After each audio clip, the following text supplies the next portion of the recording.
Hi, Ivo. Really great to have you on the show today. Thank you so much for joining us. No, big pleasure to be with you. Yeah, great to see you again. I was looking back at my notes actually, and it was the 12th of March, last year when I think we first met, literally days before we all went into lockdown and the world sort of fell off its axis a little bit. As a country, I think it feels like another world. It feels a little bit like a lifetime ago, and I guess for organisations like GoodGym, you were suddenly needed, really sort of more than ever, as communities bonded and became these kind of instant support networks, and those in need became even more vulnerable and sort of cut off from civilization. So I've been really looking forward to catching up with you and hearing how things have changed during the last 12 months, how the pandemic has kind of shifted and reshaped GoodGym. But before we sort of dive into the details, just for our listeners, can you just give us, for those who maybe don't know of the GoodGym organisation, just give us a little bit of the lowdown as to what you guys do. So basically, we're all about getting fit by doing good. So it's the combination of exercise and doing positive things for your community. So we will run, walk, and cycle to go and help older people who are stuck at home and who maybe need a bit of extra social contact or some odd jobs doing. And also amazing community projects such as food banks, or parks, playgrounds, community gardens, anything that is for the good of the public. We run, walk, or cycle there and do the job and then run back again. So it's a great way to keep fit and also have a really great positive impact on your community. So it's running, walking, and cycling throughout the UK, mainly cities, would you say? Are you sort of quite city focused? So we focus on cities. We're in 58 different urban populations in England and Wales. We started out with running, and running will always be central to what we're about, but we're also increasingly trying to be open to people who can't run or don't want to run, and to enable them to get involved as well. I mean, it's still, fitness is always going to be incredibly important to us, and running too, but we also want to be really accessible and flexible for anyone who wants to get involved to benefit from what we do. Brilliant. And walking and cycling have become so big over the last 12 months, haven't they? And running, I think it's been amazing seeing what these sort of, as we haven't been able to play team sports, everyone has been really focusing and thinking about well-being and exercise in a very different way, and more actively having to think about how you choose to sort of build it into your life. So yeah, it's been really exciting seeing that sort of slightly different conversation around exercise. I mean, it's sad, obviously, that a lot of people haven't been exercising as much as they might have liked to, and haven't had that motivation of groups. And I think many GoodGym runners have found that difficult as well, not being able to get together in your group, not to feel that sense of being part of a real tight-knit in-person community. So I think, like for many other people, it's been really tough for us too in that sense. That connection, yeah, I think we've missed that hugely. Well, Ivo, where did the idea initially come from? I mean, what was that light bulb moment for you? Well, it was like many people who sort of think of ideas. It was a sort of solution to my own problem. I used to play a lot of basketball and had stopped, and just didn't like the idea of just going to a gym and being in and that very sort of isolating and sort of self-focused type of activity. I didn't find very motivating, and I wasn't into fitness from the sake of sort of looking good. I suppose it was more about just staying active, and also of being part of something, I think, which you get so strongly from team sport, but which you don't get in the same way at like a fitness class or in a gym. And so I started running to deliver the newspaper, basically, to elderly, isolated neighbour who lived about 1.5 kilometres away from where I live in Tower Hamlets. And it was just it just fitted into my life really well. On Tuesdays and Thursdays, I'd bring him a copy of The Sun, and we'd have a bit of a chat. And over years, we became good friends. And for him, it was that friendly visit on a day where no one else would see him. Wow. And for me, it was that routine, and a meaningful routine. And it meant that on dark, rainy nights, I still had that reason to go and do that exercise. I couldn't just sort of put it off till tomorrow. And so it sort of worked for both of us, and that's remained a really important thing, that this isn't about a sort of one person giving and the other person taking. And I think that's actually always the case with volunteering, really, is that it's not just about some people who are needy and some people who are so good and have got extra time to help. Actually, and it's very well proven, actually, doing things for other people and doing good things for other people is incredibly good for you. It's one of the best things you can do for your own well-being, is to do something positive, something helpful for someone else. So I think recognizing that reciprocal relationship in that early relationship with Terry, who I used to run for, has definitely maintained a presence in GoodGym. And we hear so often how people have gained confidence, gained motivation, gained friendships, gained that sense of belonging, gained that sense of purpose from being involved in GoodGym. I think that's still something that we've got a long way to go on, in terms of just recognizing how these simple things and connections with other people are just actually so fundamental to our lives, and yet we still find it so easy to kind of avoid them. Yeah, it feels like almost like a sort of like a symbiotic relationship, isn't it? That the good gymmer has with the person that they're supporting, or with the community project that they're involved with, because it really is very much that sort of two-way relationship. It's just, yeah, it's extraordinary and amazing. I know that when we spoke last year, and originally when you set up, it was about loneliness. I think we talked about loneliness being, it's almost a sort of pandemic in itself, I guess, wasn't it? It was a huge problem across the nation, but then COVID hit, and obviously many elderly and vulnerable people were forced to shield. So that kind of created a whole new group of people in need and people to look after.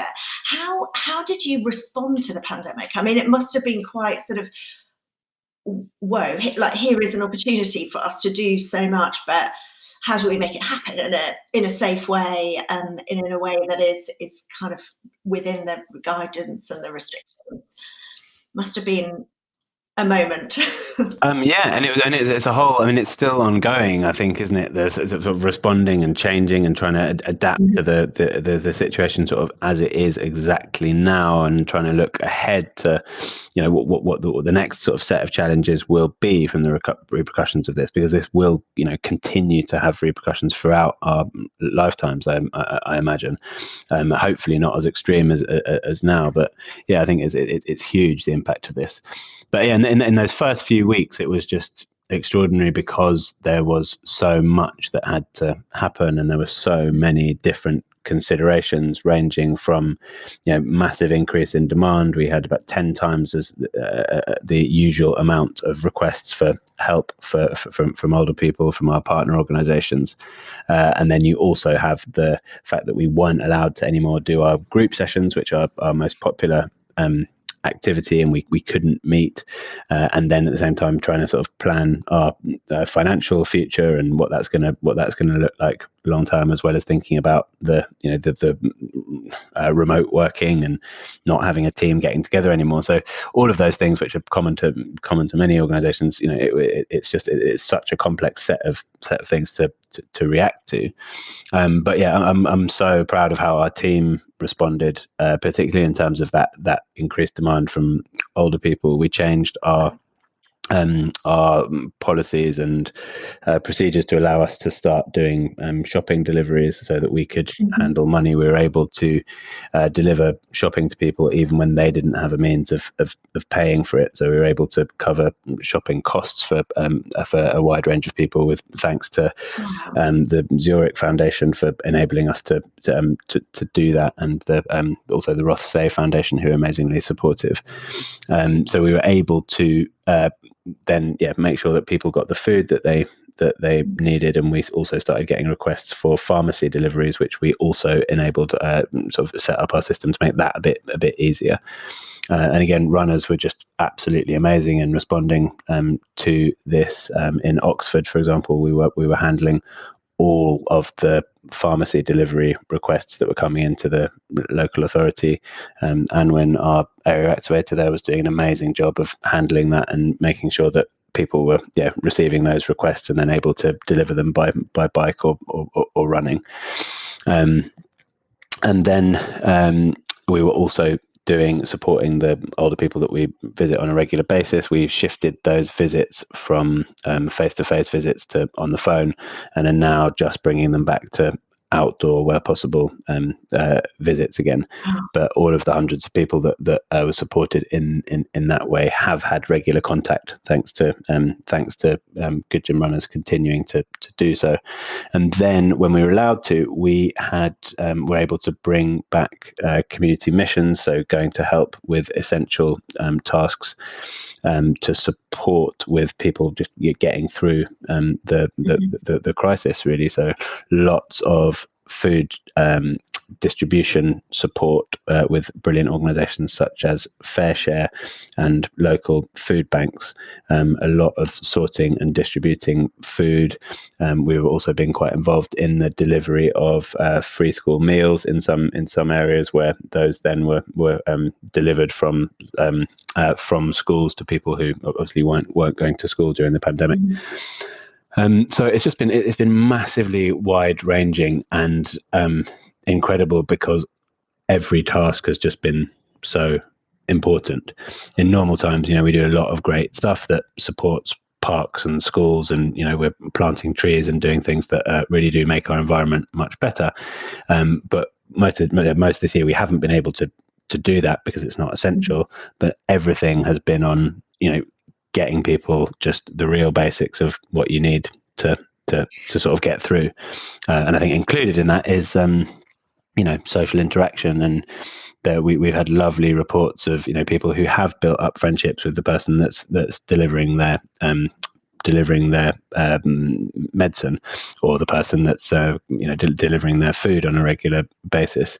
It just provides that extra bit of connection in the day and something to look forward to when your food arrives, and that you can also have a nice chat with the person who's brought it with them. So it's just been amazing, massively challenging, I think, for everyone. From a GoodGym perspective, it's been huge challenges to us as an organisation, but overall I think it's been amazing how people have stepped up and provided incredible support to those who really need it. Just lastly, I think it's also been, I felt really proud of the way that the whole sort of social sector and other charities have mobilised and collaborated. It's been brilliant working very closely with people like the British Red Cross and people like the Cares family, and everyone working together very collaboratively to make sure that everyone gets what they need. So things like partnerships have formed quicker. People have been more proactive in terms of just making sure that sort of red tape doesn't get in the way, and that's been a really exciting thing to be part of too. There was the most wonderful article in The Guardian about you guys a month or two ago, which I will post a link to in the show notes for this podcast, because some of the stories are just, it kind of makes me well up to just think about them. Just incredible stories of, mainly they'd be mainly, as you say, sort of individual recipients served by individual runners or cyclists or walkers, rather than the community projects. But for the food deliveries and the pharmacy runs, just making such a difference to those individual people who maybe I would be surprised, perhaps if they'd seen very many people during, they probably really looked forward to that visit, and it just is sort of like a lifeline for them. Yeah, it was amazing for us as well, seeing that article, because as the sort of small team who are sort of coordinating all of this activity in all these different cities, we don't actually see it. And particularly most of our group sessions, like there'll be a photo, so you sort of you generally get a feel for what's going on, but those little interactions, particularly like shopping or helping an older person in their home, we don't encourage post pictures of inside people's homes, etc. So for us, my colleague Linda organized all of the photography for it and did a brilliant job at putting the Guardian in touch with all those different people. But it was, for us, incredible to suddenly see that as well, because we don't see those moments enough, and we don't hear enough sort of directly from the older people that we're supporting. So it was really lovely for us to see that as well. I think there's that really nice picture of one of our runners supporting an older person to use a mobile phone, and so that he could keep in touch. It was a guy called Samuel helping a man called Gwyn in his 70s to use a smartphone so he could keep in touch with his family.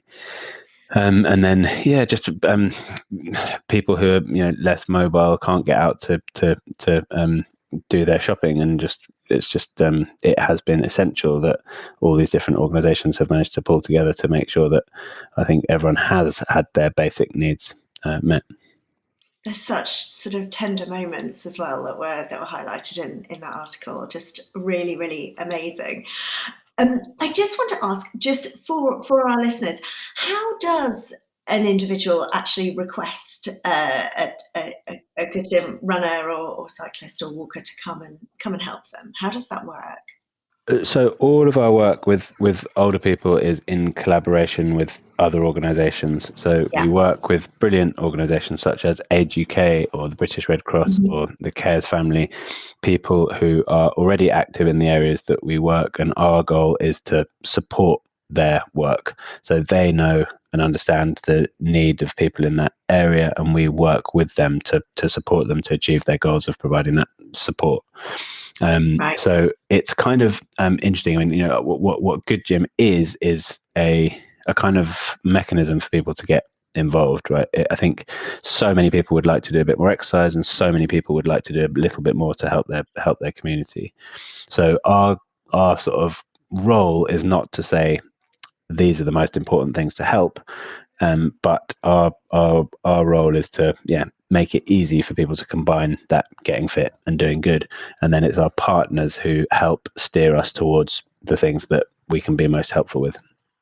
Right, and how many groups and members are there throughout the UK? I know that you mentioned that you're in 58 sort of key areas or key cities. So how many members do you have currently? So it's about 20,000 members across those 58 areas, and this year we will have done about 40,000 good deeds, as we call them, will have been logged. So it is. We are expecting that to continue to rise, and we're really excited that we're able to start doing a bit more. Hopefully very soon we'll be able to get back to group runs again, where you've got people running down busy streets together again, which I think will be a really great moment. Really looking forward to that. And then hopefully also, as people feel safer, people will feel like, great, I want to start doing this again as a social activity, because I think that's one of the things that GoodGym is really fantastic for, is getting to know your area, getting to know other people in your area, and interesting projects and different places, and I think that's something that we've been really deprived of over this last year. So hopefully people will, once people have been to the pub a few times and got the gist of that, a lot more people will be coming to GoodGym runs as a way of just letting off steam and meeting new people. And balancing out the pub visit as well. It's credit and debit, isn't it? Is there an area in the UK that doesn't yet have GoodGym representation, or are you pretty much covered? No, I mean, as I say, we are at the moment only cities and the bigger Yeah. cities. We're not in Scotland or Northern Ireland yet, and we'd really love Mhm. to. We'd really love to launch in Scotland and Northern Ireland. Our goal is to be in the big urban populations of 100,000 or more. Obviously, we don't want people to be having to run marathons every time that they need to do a task. So that's why we target cities. Mhm. And I think it works well. Also, sadly, loneliness is often worse in more densely populated areas, and that's interestingly particularly the case for younger people. And that's something that's becoming, I think, more and more prominent for us. Is that initially, it was I wasn't the lonely one in terms of the sort of the thinking about what this was. It was Terry, as the older person, who was pretty much housebound. My assumption, I suppose, was he was the one who needed the contact. And I think it's probably true for all of us that at times we are the person who is able to sort of provide that help and is feeling confident, and at times we are the person who's feeling lonely and would like a bit of extra contact. And the fantastic thing about loneliness is you solve it mutually. I mean, it's not a one-way thing. Both of you benefit from that contact. But the fact that younger people are now known to be the most lonely, and that the fact that it's actually more prominent in cities really gives me a sort of renewed focus that it's incredibly important that we get more younger people involved in GoodGym as participants, because I think so much of what we do is incredibly positive, not just for loneliness but for well-being as well. That being outside, learning new skills, meeting new people, volunteering your time, all are just fantastic ways to improve your well-being and make new connections. So I think there's huge opportunity for us to grow our community with younger people. We always think of this sort of, it's that classic kind of mental image that you have of a really elderly person sitting in a little chair in their slippers on their own. And I remember, and you sort of, we tend to think of that kind of classic sort of character as the lonely person. But I remember when we spoke a year ago that you referenced some research with regards to younger people and the slight kind of feeling of hopelessness, and that was before the COVID pandemic hit. So I guess that must only have been kind of exacerbated. So that focus on recruiting younger people sounds like a much needed direction. Yeah, and it's up to 10% higher. So about 40% of people aged 16 to 24 are always or often lonely, and that was before the pandemic. And then you've got 1 in 5 of the population overall in the UK living alone. And about 8% feeling really negative about their living arrangement. So you've got those things all sort of piling on top of each other, meaning that we don't really have, I don't think, accurate enough picture of how bad it is right now. So the pandemic, I think, then builds on trends that already going in the wrong direction in terms of social interaction, and particularly for younger people. So I think it's very likely that the pandemic has accelerated an incredibly negative trend towards further sort of separation and further anxiety for younger people particularly. And it's incredibly important that we do everything we can to try to sort of start going in the right direction again. Yeah, I remember in particular, I can't remember the actual statistic, but I've got children. In particular, I've got a teenage son, and I remember you saying that a percentage of teenagers who were surveyed said that a life isn't that they don't feel that life is worth living, and I remember that really stuck with me when we were discussing that research, and that I guess that will have sort of snowballed over the last year. So yeah, lots of good work to be done, and lots of focus there. Be interesting to see how that research has sort of developed over the last year. Can we talk about brand? I when I am not interviewing founders like yourself, Ivo, I work at creative brand agency Beyond. So I appreciate, the power of a strong, recognisable, trusted brand. And I wanted to ask you, and I know that our listeners will be really interested, how you gained brand awareness in the very early days of GoodGym.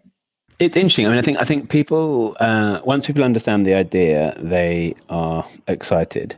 I think one of the sort of cleverest things we've done, or most successful, is try to always have documentation of what we do. So every single session, there is a report with a photograph and a little write-up of what happened.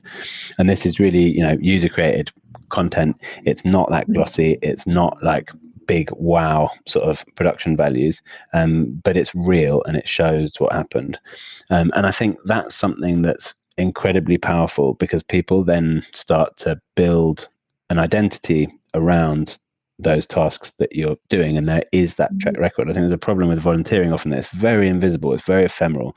You do it and you remember it and you've got a memory of it, but you don't have that record in the same way that you might if you were doing something like running a running race where you get a medal, or if you're in a job where you have regular sort of reviews with your manager, or you have there isn't that same like visibility and progression in terms of volunteering. So I think having that kind of structure around it, and the sort of profiles that GoodGym runners have been really helpful in terms of helping people to feel connected to the community overall, and then to share it, which I think is which is still the main way that we have grown, is through people, is word of mouth. So I think I think that was one of the things that we've done that has worked really well in terms of enabling people to find out about what we do and get involved. We have also had really fantastic brand partnerships. We're really excited that we've just announced a new partnership with Saucony, the leading running footwear brand, which is really fantastic to have them on board, and they're our new footwear and apparel partner. So we will be launching at some point in the summer with our full new t-shirts for all members, and also hoping that we can do some really exciting activations with them to spread the word even further. Now, I want to talk about how brands can get involved, because I'm sure there are lots of different options. But just a quick thing, just on how you recruit your runners and your cyclists and your walkers, recruit your members. Which channels sort of work best for you? I mean, you've talked about user-generated content, so I guess Instagram is probably a big channel for yourselves. And I remember when we chatted before, you talked about the GoodGym members kind of wearing their red t-shirts with pride almost, and if they were sort of like running across Hyde Park or whatever, and they kind of spot another GoodGym runner, and there's that sort of connection. So the t-shirt is a big kind of part. It's a big asset for you, isn't it? And a big piece almost in terms of the brand. Yeah, I think it's that thing of group identity and some sort of sense of shared experience. If you see someone who's wearing that t-shirt, you're likely to have some similar experiences that you could talk about immediately.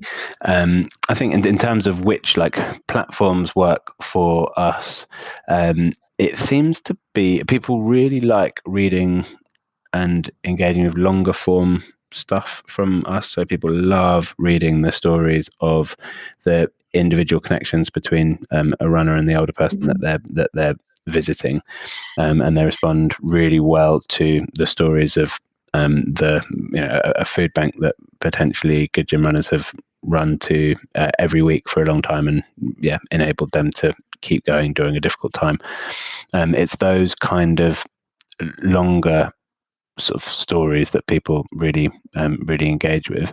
And then visually, I think it's also I'd love for us to have more more photographs of what's going on that are really a bit more that help tell the story. But there are these amazing things happening every day that it feels like they're sort of almost, there's loads of these amazing stories sort of slipping through our fingers every day, that it would be nice to try and amplify and tell more, capture, and just really amplify those. So how can brands get involved? How can partners support you and just get involved in the GoodGym mission? Well, so what we're really looking for, I suppose, is people who want to tell a similar story. I mean, our goal is to create happier, healthier, and better connected cities. And I think there are many people who share those goals. And we find it works really well, like with Saucony, who are all about Run for Good.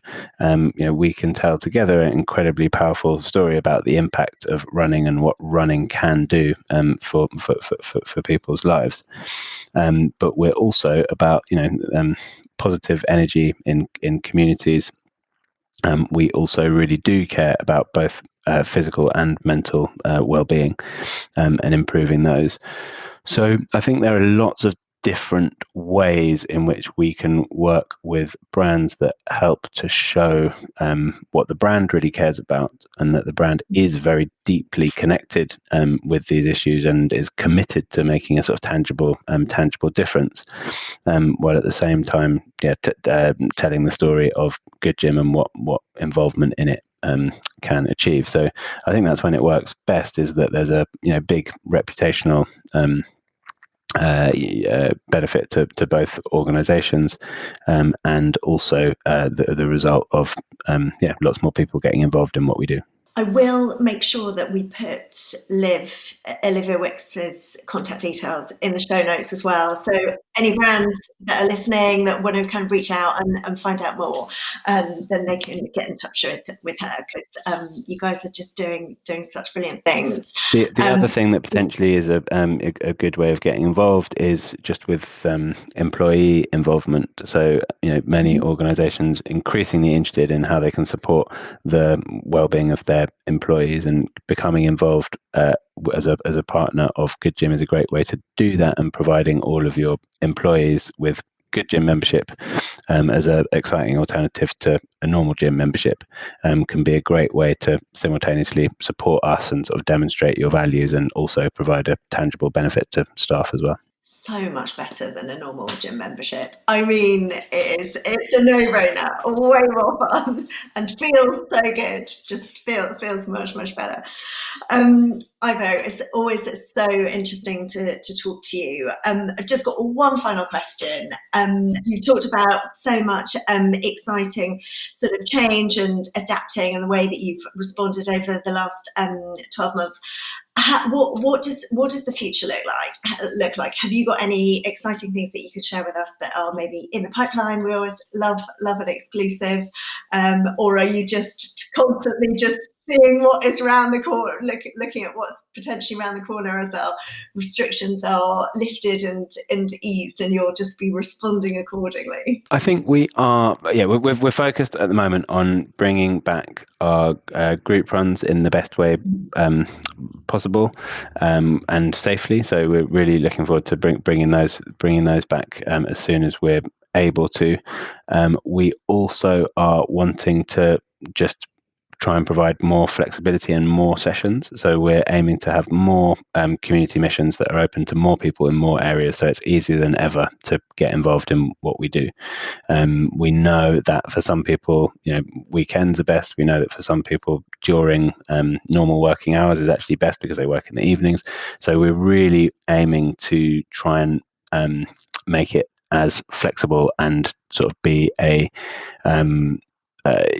sort of almost a rival to how convenient gyms are, I suppose.